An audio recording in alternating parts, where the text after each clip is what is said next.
Sup, my name is Ryu for the Council Network, and today is the final episode of Jessica Jones, the review. I'm so upset because it's coming to a close, but it's okay. We have One Punch Man starting tomorrow on the channel. And basically, we're going to do what we did with Jessica Jones until we play catch-up, and then I'll just go to its weekly schedule upload. Which I'm not sure which day One Punch Man comes out. I'm going to find out, and we'll take it from there. So, let's talk about Jessica Jones, and then after One Punch Man, we'll figure out what the hell to review. Because after Jessica Jones, I pretty much, halfway through, I figured out exactly what I wanted to review, so we'll figure it out from there. Probably another anime. There is one on my list. Anyway, here we go. Jessica Jones, Season 13. Season 13. Wow, I didn't even know we were there. Season 1, Episode 13, a.k.a. Smile. And we're going to start off with Luke Cage, of course, in the fucking coma state. He's got a bad hand injury. You can't break his fucking skin open. How you do it? You go through his eyeball. You use Night Nurse, who's from Daredevil. She's become a Night Nurse. You just gotta go through the eyeball, that's all. And they're trying to get Luke Cage out, and of course Kilgrave just wants to fuck with Jessica's life. Did I mention that Kilgrave is pretty much one of the best Marvel villains, and I'm kind of sad what happens to him in this episode. Careful for spoilers in case you have yet to see it. I'm kind of sad about it, just saying, but I think there's a workaround which we're going to discuss here. So Jessica gets dressed as a nurse and tries to get out, and of course they have to go through Luke Cage's head because he's having a seizure, something I know about, and get the fluid from his brain. They must extract it from his brain to his eyeball, which is one of the most gruesome scenes ever.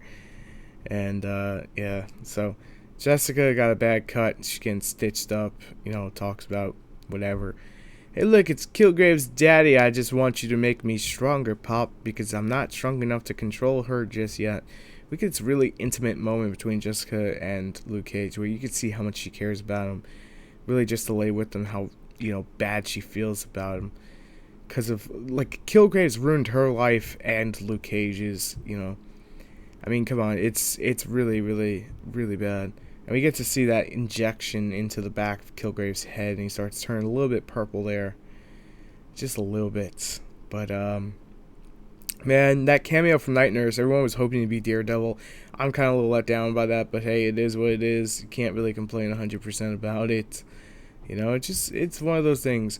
Oh, and did I mention Kilgrave killed everyone, including his own father? His own father had his arms chopped off and bled to death.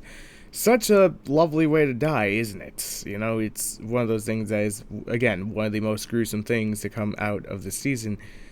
His mom stabbed him, was stabbed in the body, the heart, 1,000 fucking times, and his father had his arms decapitated and was left to blood out. That's just a horrendous way to go. It's well, I got you, you helped me get as powerful as I can. I still hate you, so fuck you, you're dead. And Jessica knows what she's got to do.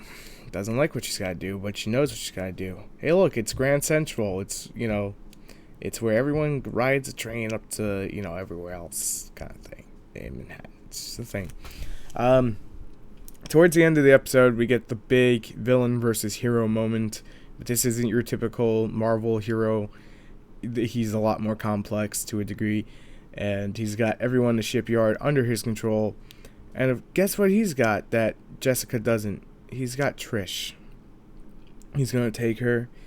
He's going to do everything that he wanted to do with Jessica and make Trish want him. And Jessica is just broken at this point. This is the one thing that can hurt her more than anything in the world. So she smiles to his face. And he starts losing it, thinking that, she's in love with him again. And this breaks his control. Just for a mere second, long enough for her to snap his neck. She was not allowing her sister to be taken under control, to be raped, to be drugged, however you want to phrase it, to be under his Kilgrave control. She was not allowing it. And it's a powerful moment between hero and villain. Kingpin obviously is still alive. Kilgrave is not. Because of the neck. Let's be honest here.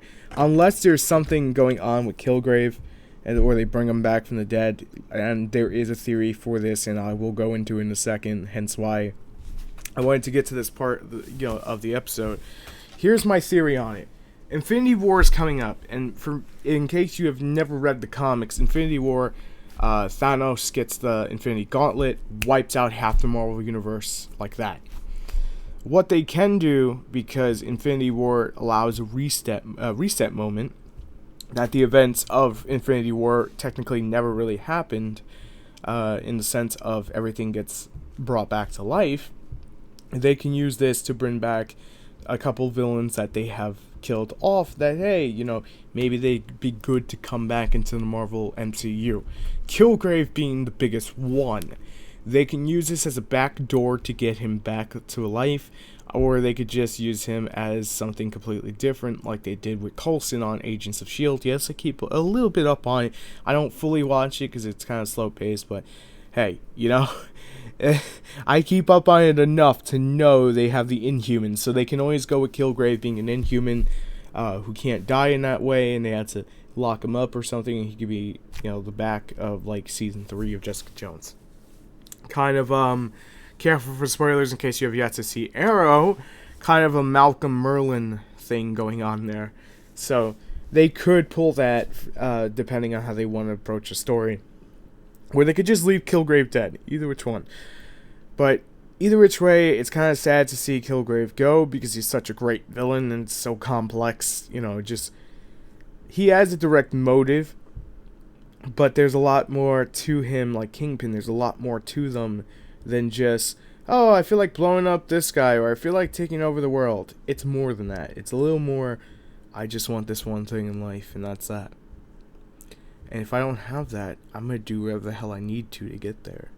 And I think that's one of the most powerful things from this whole season of Jessica Jones.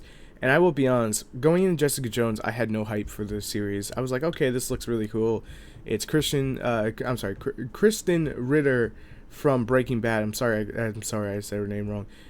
From Breaking Bad, she was great as Jane. She's in like multiple other things. I know her acting's top notch. I just never really been into Jessica Jones to that degree. Read the story online, whatnot. I was like, okay, this is fucking dark. Let's see where they take it. So I went in pretty blind, not knowing, I knew a couple things, but not knowing everything. So that reward paid off, and it's, for season 2, honestly, it depends where they could take the story. I mean, there is a few things, there's a few plot lines that could lead into something bigger. I could easily see something happening there, where basically the guys who just made Nuke a thing, they could bring back Kilgrave. They can use that as a backdoor to get Kilgrave back on the show for season 3 or whatnot. Whatever they wanted to do. Luke Cage awakens.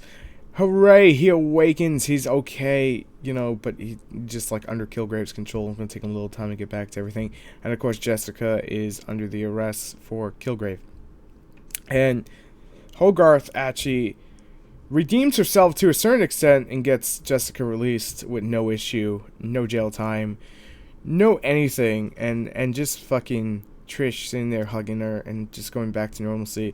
And of course we see her go back to her place, Malcolm there, and she's just like going through the messages, deleting them, and it's all people who want her help. So there is a big way to do season 2, and I really do hope this gets picked up for season 2.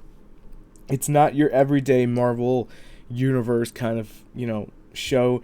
And that's why I do have to give this episode 10 out of 10. Which, again, is very rare. And there's probably going to be a few 10s this week. But it's very, very rare for me to give something 10 out of 10. But this hit at home. It was the big payoff. It was grand finale done right. aka Smile gets the highest rating we can give it, 10 out of 10. So anyway, if you guys enjoyed the review, make sure to subscribe for more One Punch Man, that subscribe button, and we'll see you tomorrow for One Punch Man review starts. So anyway, thanks for watching.